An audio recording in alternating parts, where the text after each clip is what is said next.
এক অপূরণীয় ক্ষতির মধ্যে আমাদেরকে ভাসিয়ে তিনি চলে গিয়েছেন। খালেদা জিয়া তিনি যদি আপোষ করতেন তাহলে তিনিও কিন্তু হয়তো জীবনটা আরো ভালোভাবে কাটাতে পারতো, কিন্তু অন্যায়ের সঙ্গে আপোষ করেনি। আজকে তার মৃত্যুতে যে ক্ষতি বাংলাদেশের হয়েছে এই ক্ষতি কখনো পূরণের নয়। আমরা মনে করেছিলাম যে ম্যাডামকে নিয়ে এই সব কষ্ট পাড়ি দিয়ে সামনে সুখটা হয়তো একসঙ্গে চলবো।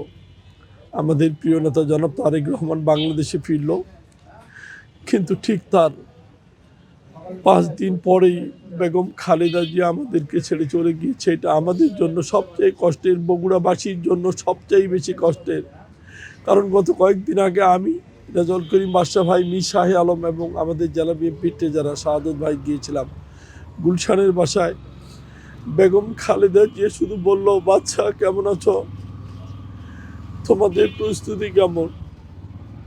আমিও পাশে ছিলাম। এত হাস্য উজ্জ্বল তার মুখ, মনে হয়নি তার শরীরে এত রোগ শোক নিয়ে তিনি আছেন, ব্যথায় কাতরাচ্ছেন।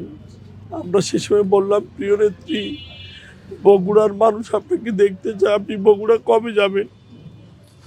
তিনি শুধু বলল, আল্লাহ যদি আমাকে বাঁচিয়ে রাখে ইনশাআল্লাহ বগুড়া দেখা হবে।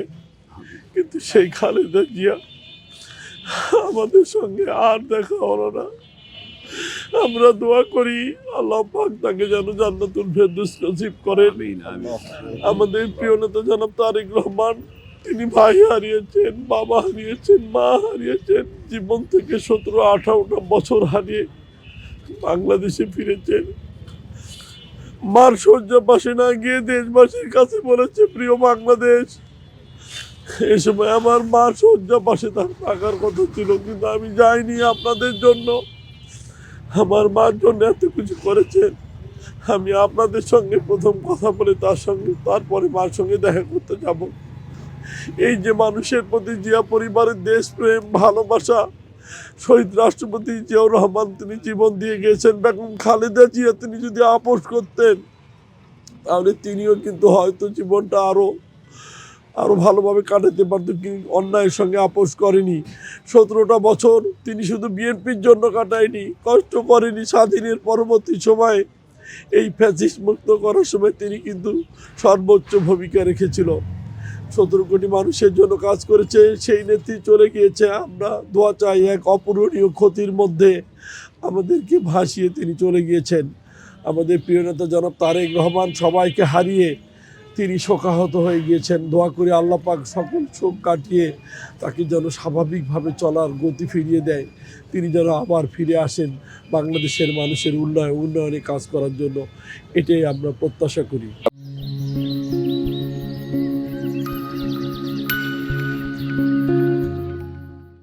বগুড়াবাসী খুব মর্মাহত এবং সারা বাংলাদেশ সহ সারা বিশ্বের প্রায় সবাই এই মৃত্যুতে শোকাবহ। আমরা ব্যক্তিগতভাবে আমরা এখন বগুড়া জেলা বিএনপি অফিসে আছি। আমাদের বড় ভাইয়েরা জেলা বিএনপি সভাপতি, সেক্রেটারি সবাই ব্রিফিং বলছে। এর জন্য এখন আমাদের সিদ্ধান্ত, দলীয় সিদ্ধান্ত বগুড়া থেকে হয়েছে, প্রতিটা মাদ্রাসায়, প্রতিটা মসজিদে কোরআন খতম করে দোয়া খাই করা হবে। এবং সেই সাথে সারা দেশবাসীর কাছে আমরা বগুড়া জেলা বিএনপির পক্ষ থেকে দোয়া চাই। আমি বগুড়া শহর বিএনপির সহধর্ম সম্পাদক হিসেবে আমিও দেশবাসী এবং সারা বিশ্ববাসীর বেগম খালেদা জিয়ার জন্য দোয়া চাই। সাবেক তিনবারের প্রধানমন্ত্রী, আপসহীন দেশনেত্রী, মাদার অব ডেমোক্রেসি দেশনেত্রী বেগম খালেদা জিয়া মৃত্যুবরণ করেছেন। এই মৃত্যুবরণ, এই ক্ষতি শুধু বগুড়া নয়, এই ক্ষতি পুরো বাংলাদেশের। তিনি বাংলাদেশের সকল অন্যায়ের সাথে কোনোদিন কোনো অন্যায়ের সাথে তিনি আপোষ করেননি। তিনি 90-এ স্বৈরাচার বিরোধী আন্দোলনে বাংলাদেশের নেতৃত্ব দিয়েছে। তিনি 111 সরকারের সাথে আপোষ করেনি। তিনি স্বৈরাচার এই ফ্যাসিস্ট খুনি শেখ হাসিনা সরকারের সাথেও কখনো আপোষ করেনি। তিনি বাংলাদেশের মানুষের পক্ষে, মানুষের কল্যাণের পক্ষে তিনি সর্বদা কাজ করে গিয়েছে। আজকে তার মৃত্যুতে যে ক্ষতি বাংলাদেশের হয়েছে এই ক্ষতি কখনো পূরণের নয়। আমরা সকলে দেশবাসীর কাছে দোয়া চাচ্ছি, আমাদের প্রিয় নেত্রীর জন্য সকলে দোয়া করবেন, তার আত্মার মাগফিরাত কামনা করবেন, যেন আমাদের প্রিয় নেত্রী জান্নাতুল ফেরদৌস নসিব করেন, সেই জন্য সকলের কাছে দোয়া চাচ্ছি। আমাদের মা, গণতন্ত্রের মা, দেশনেত্রী বেগম খালেদা জিয়া মৃত্যুবরণ করেছে। আমরা দেশবাসীর কাছে শুধু দোয়া চাই,